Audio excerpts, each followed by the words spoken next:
Hey guys, welcome to day number 8 on the Peace Came Down devotional. I hope that these times together are helping to just draw your heart and your mind closer to Christ during this season as we celebrate Christmas and we look forward to celebrating His first coming in anticipation of His second coming. And I hope that your heart is being stirred towards Him in this time. So today, on the 8th day, we're continuing to look at at the sin that we've experienced, as well as how that has affected us. Now, we've seen how there are glimpses of hope, and God has not allowed us to fall into despair in the midst of all of this. But we've got to take some time and really look at our sin. Here's one of the things I've realized is if we never experience anything that is bad, then we really can't know anything that's good. If you've never experienced pain, then you don't know how great it is to not experience pain.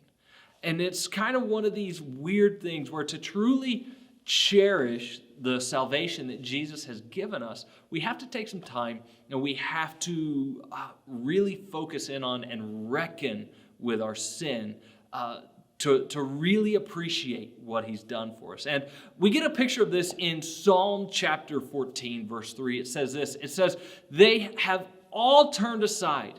Together they have become corrupt. There is none who does good, not even one."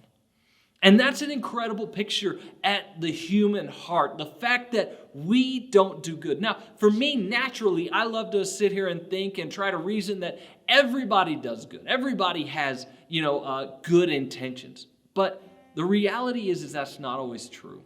And in fact, if I even look at my own life, there's a lot of times where I'll see even the good things that I do for my own benefit. Even the good things that I may do for someone else, a lot of times I do those things because they make me feel better or they make me feel superior or something like that.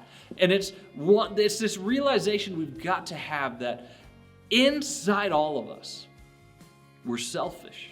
I mean, really deep down at the core, we're all selfish. And we have to get to that realization. We have to understand that is inside of us. And we have to recognize that, not in other people, but we have to recognize that in ourselves.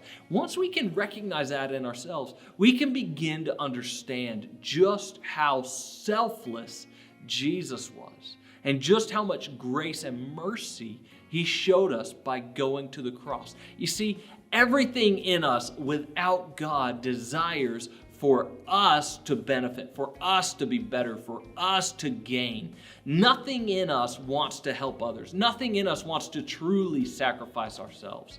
But even in the midst of all of that, the most incredible thing is that in the midst of that, God still looked on you and He still looked on me, and He came to the conclusion that He loved us and that He wanted good things for us. So even in the midst of all of that, God still shows up in the midst of our darkness, in the midst of the fact that you and I are selfish creatures.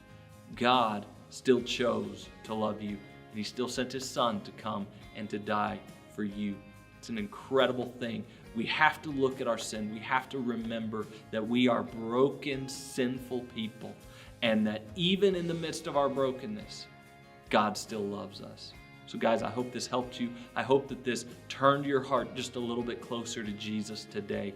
And that as we do this, as we prepare our hearts for Christmas and for what Jesus has done, I pray that these would be a blessing to you and they would cause you to worship Him just a little bit more. We'll see you guys tomorrow.